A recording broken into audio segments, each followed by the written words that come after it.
There are MAGA voters who are feeling betrayed right now. Why? Because we were promised an Epstein's client list, and we were just told that it doesn't exist. I voted for Donald Trump in 2020. I voted for Donald Trump in 2024, and I would have voted for Donald Trump in 2016 had I been old enough, and I want to give my honest reaction today of the Epstein client list not coming out. Because for me, going into 2024, it was something that was very, very important. I think that's true for almost every single MAGA voter. I even think that's true for a lot of people who didn't vote for Donald Trump or don't usually vote Republican, though I do think there are some Democrats, obviously, who are very happy that an Epstein client list isn't coming out, if you know what I mean.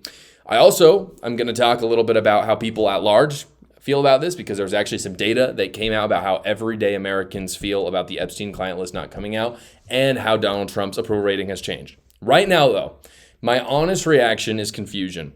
We were told that Pam Bondi had them on her desk. You'll remember she was in a Fox News interview. She said those words exactly. She said, all the files are on my desk. I'm just looking through them and then I'm putting them out. We were told as well that this would be a priority for the Trump administration. We were told this over and over and over again. And now we're being told that they don't exist. I'm confused about it. Trump was actually asked about it yesterday, and he was kind of mad about being asked a question, which I didn't think was a great look. It was a little bit weird. Take a look at that interaction. Sure. Pam, could I just interrupt for 1 second? Are you still talking about Jeffrey Epstein? This guy's been talked about for years. You're asking, we have Texas, we have this, we have all of the things. And are people still talking about this guy, this creep? That is unbelievable. Do you want to waste the time, and do you feel like answering? I don't mind answering. I mean, I can't believe you're asking a question on Epstein at a time like this, where we're having some of the greatest success and also tragedy with what happened in Texas. It just seems like a desecration, but you go ahead. So not Trump's best look, in my opinion. In terms of optics, this is not a good move. I don't know why he did this. It is very important to most of MAGA what happened with the people who went to the island with Epstein. So again, brushing it under the rug, not a good thing. Optics aside, though, I think we all have to face some harsh truths about this case. There are a lot of people on the internet right now growing the conspiracy that Trump is part of the files and that is the reason why they didn't get released. Here is the problem with that analysis, in my opinion. And again, I always interact with you guys in the comments. I want you to comment down below what you think about this. Maybe you disagree with me, maybe you agree, but this is just as far as I can tell. The problem with that analysis is it ignores the fact that Democrats could have released them when they were in power. And now the counter argument to that is that people will say, oh, but the Democrats were also in the list. They were high-ranking Democrats, so they figured we don't want to release that. My counter to that counter is this. Don't you think that they would have selectively released the stuff about Trump anyway? Because when we're talking about a list, it's not like Epstein just had a carefully, black book list out. That wasn't the case. What we were hoping for was that the FBI would go through all of the data and compile their own list of the clients that they saw through hundreds and maybe even thousands of pages of documents and data. And so it would have been very easy for Democrats to go through and been like, oh, that's the little part where Donald Trump was mentioned. Let's just release that part. And we'll leave out all the stuff about the Democrats. That didn't happen. And so that's one reason why I'm skeptical of that theory. Also, I do have to say that if I trust anybody, I trust Kash Patel and Dan Bongino. I know a lot of people have a problem with that, but hear me out. If I cannot trust those two, who can I trust ever? I can't trust Donald Trump. I can't trust Thomas Massie, Rand Paul. I don't care who you like in politics. As a general rule, I think a lot of conservatives don't love politicians, just generally speaking, but most people still like a couple. And for me, if I can't even trust Dan Bongino, who's talked about this on his show literally a bajillion times, I don't know who I can trust anymore. I just don't know. And so at some point, I have to look at the people I trust the most and think, well, they saw more than I did. I don't have any counter data. And so I kind of, to a degree, have to go with what they're going with. I just can't vote for nobody. I can't support nobody. At some point, I have to trust somebody if I'm being practical in politics. And if you disagree with that, then go stick your head in a hole and do nothing. That's the only other alternative that I can see. So again, I go off the evidence that I can see in front of me. The evidence that I see in front of me right now is that there are men that I trust that went in to find the Epstein clients, and again, would have benefited greatly from them because, of course, that's what everyone wanted them to do. They'd be heroes. And they went in and they couldn't find them. Now, again, that doesn't mean they don't exist. Obviously Epstein had clients. That's not what I'm saying. I think they may have been destroyed by the past administration. I think that's a very real possibility. Or maybe Epstein never wrote them down and did a very good job hiding it. I think either of those are very plausible. But it does mean that they were not in the files, as far as we know, that the FBI had as of when Kash Patel became the director of the FBI. One of the big frustrations Republicans are having right now, and this is rightfully so, by the way, is that Pam Bondi said she had them on the desk. Why would she say that? Well, she was actually asked this. This was just yesterday in the same interview with Trump, and her response was really interesting. Take a look. In February, I did an interview on Fox, and it's been getting a lot of attention because I was asked a question about the client list, and my response was, it's sitting on my desk to be reviewed, meaning the file along with the JFK, MLK files as well. That's what I meant by that. Also, to the tens of thousands of video, they turned out to be child porn downloaded by that disgusting Jeffrey Epstein. Child porn is what they were. Never going to be released, never going to see the light of day. To him being an agent, I have no knowledge about that. We can get back to you on that. And the minute missing from the video, we released the video showing definitively the video was not conclusive, but the evidence prior to it was showing he committed suicide. And what was on that, there was a minute that was off the counter. And what we learned from Bureau of Prisons was every night, they redo that video. It's old, from like 1999. So every night the video is reset, and every night should have the same minute missing. So we're looking for that video to release that as well, showing that a minute is missing every night. Okay, so based off that info, this is what I think happened. And again, I'm not just making things up. People can make up all kind of conspiracy theories all they want. I'm just going off of the data that I have in front of me. I think Kash Patel and especially Pam Bondi wanted to be the heroes. This was obviously a huge thing for them. It would have been a massive victory. They saw that they had files on Epstein, but they didn't know the whole contents because obviously it's hundreds and probably thousands of pages long. And I think they jumped the gun on this big time. They wanted to get it out really fast at the beginning of Donald Trump's administration. In fact, Donald Trump probably told them to go as fast as they could on that as possible to get an early win and win capital with the American people. I think they made it seem like they had the clients list, when in reality, it was just a ton of information that they didn't really know what was in there. And they just assumed, oh, it says Jeffrey Epstein, there are clients in there. Obviously, that's what they assumed. In terms of the client list, I think that the past administration destroyed it, or I think the list was never really existed. It never existed. I think Epstein maybe did a good job of covering for it and covering for his clients. And eventually he was offed in jail because of it. Because again, I'm not saying he didn't have clients. They had them. I think that he was offed in jail because he had no list and he could have ousted these people. And so for that reason, he couldn't last any longer. Again, until I see the actual evidence for the fact that they say that he took his own life. It could be true. Until I see that video, I'm not going to believe that. I can only deduce the information I see in front of me. To me, it seems like he did not off himself. It seemed like people had very real incentives to do it. Again, I'm not going to speculate on who right now. I have some ideas. I don't know how friendly YouTube would be to me if I talked about it. But in any case, I need more evidence before I'm going to believe that part of the story from Kash Patel and Dan Bongino. The people who are mad at Trump over this are merely speculating. They do not have more data than the rest of us. And that's fine. But you just don't have evidence. Like, if you want to speculate, totally okay. I just feel like people need to understand that that's all it is. It's a speculation. We act like people's theories are facts sometimes. They're not. They're just conspiracy theories.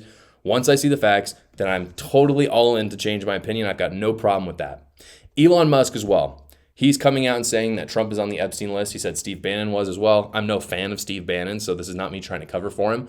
But him saying that is not good enough. Elon Musk just saying it is not. It's just trolling. It's just trolling. If Elon Musk really saw the list and Donald Trump was on it, why didn't he release it? That's more incriminating on Elon Musk, if anything. He saw the list and said nothing until he, got at odds with Donald Trump. It makes no sense. Why isn't he ousting everyone else on the list as well?